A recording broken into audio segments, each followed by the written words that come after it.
We have spent the last couple of days talking about innovation. We have looked at it from a number of different vantage points. We have looked at it from technology. We have looked at it from a global perspective, nation states. We have looked at it from processes. We have looked at it from a perspective of improvements. We have just started to talk about the people aspect.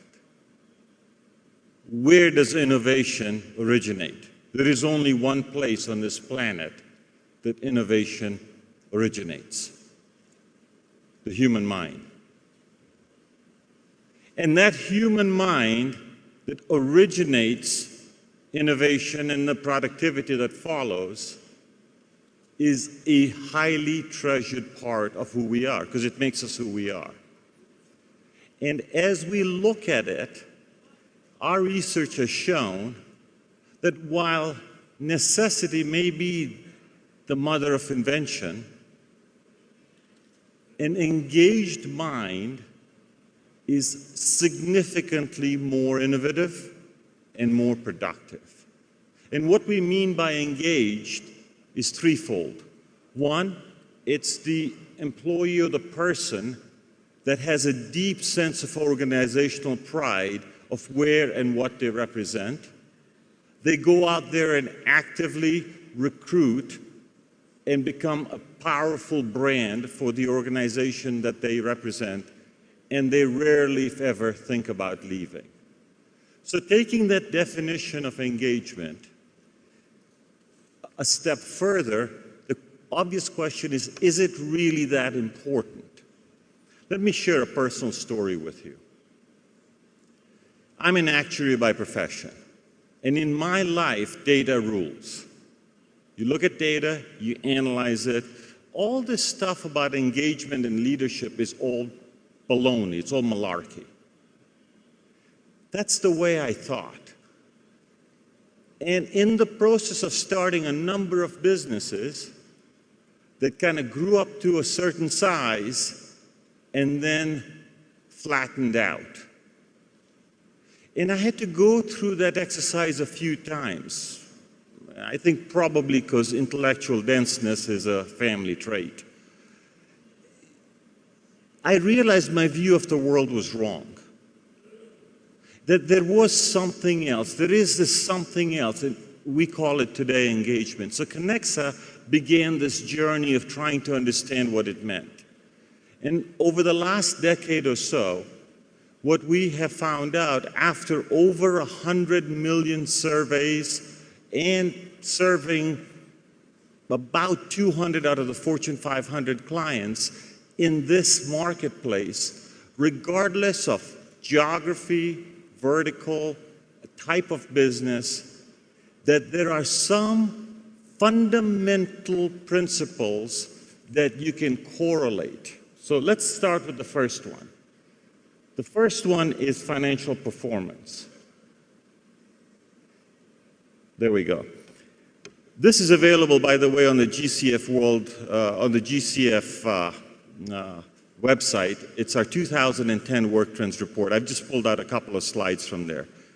If you look at the financial performance, regardless of what metric you want to look at, and look at that organization's engaged workforce versus those that are not engaged, you can see significant multiples of performance.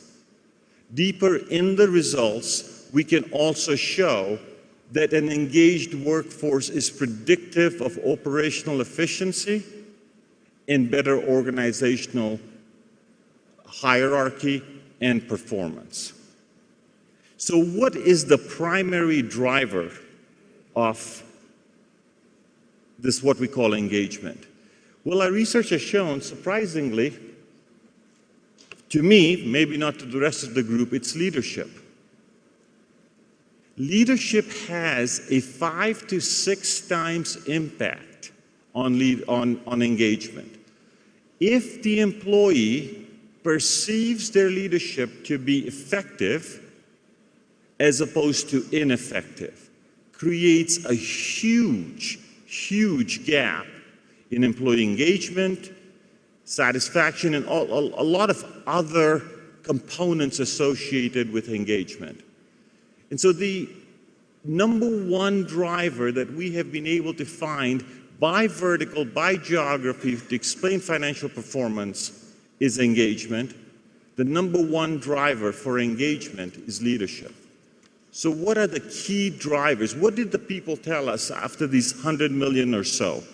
The drivers for leadership are very simply those that show and inspire confidence of their organization, and that they recognize employees in the quality of the products and services that they put out. Our research has also shown that the two most important traits, human traits, are flexibility, which intuitively I think we all know the world is moving and changing at an extremely fast pace, and the second is optimism. Ask yourself, when was the last time you followed a pessimistic leader and found it to be an enjoyable experience? People underestimate significantly the power of optimism. And I cannot emphasize that point enough. The component of optimism spans across for-profit, not-for-profit organizations, nation states, whatever that may be. The President of the United States was elected on one theme, hope. Inherent sense of optimism associated with that. The other two drivers of engagement in an organization are as follows. They provide an ability to grow and learn. As my grandfather told me, the day you stop learning is the day you start dying. Calcification sets in. Organizations that allow their employees to grow and learn is the second highest driver of engagement. And the third one is there is a genuine responsibility to the entire stakeholder group with a focus towards the employees. So now that we know in terms of organizational performance, engagement is a major driver, let's talk about leadership for a second. I grew up in the Western world, in the business world, and understood that the two major drivers in leadership are rational and emotional. And that if you are rational, you'll win most of the battles. The people sitting in this room probably realize how stupid I was, because when rationale meets emotion and they're in contradiction, emotion always wins. Because human beings are emotional. And so when you're leading, lead with the heart. It's the easiest and quickest way to touch people. You touch their hearts, you touch their minds, you touch their souls. I'd like to kind of conclude on the societal impact of what I'm talking about. Since humanity acquired consciousness 40, 50,000 years ago, all of our major decisions were made around food. And as we evolved as a species, we started banding together. And the first basic unit we formed was the family unit. And we made our decisions based on two dimensions then, our food and our family. 4,000 or 5,000 years ago, humanity experienced the notion of faith. In the pluralistic world we live in today, multiple faiths are resident through different parts of the world. And faith has now become as important a dimension in decision-making for major life decisions as food and family. A few hundred years ago, the Industrial Revolution began. And in that Industrial Revolution, the number of job families that existed prior to that was about 30 to 40. It was the monarchs, the traders, the craftsmen, the farmers, and that was it. I mean, you had about 30 or 40 of them. Today, according to the Bureau of Labor Statistics in the United States, in 2008, we had over 1,000 job families. And that doesn't include the new job families that are being created through the mobile technology. So that number will double again in the next decade. Career and job selection has now become the fourth dimension that we as a species make decisions. Think about the people who move because of work. So in these four dimensions of decision making, engagement is extremely powerful concept because of the spillover effect of it.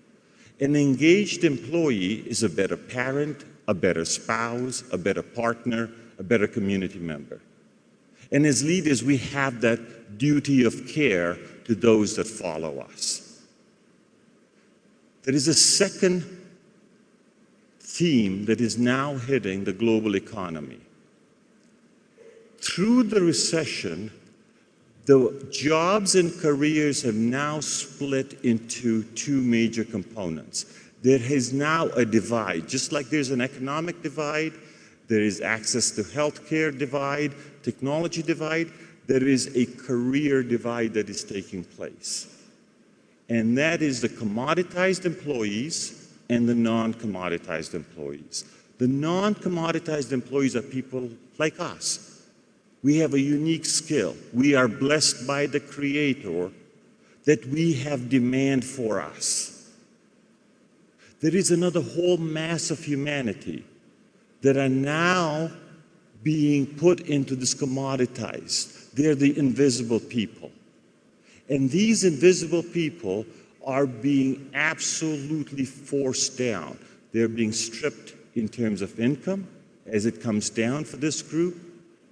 There is no security and all the other ills that follow.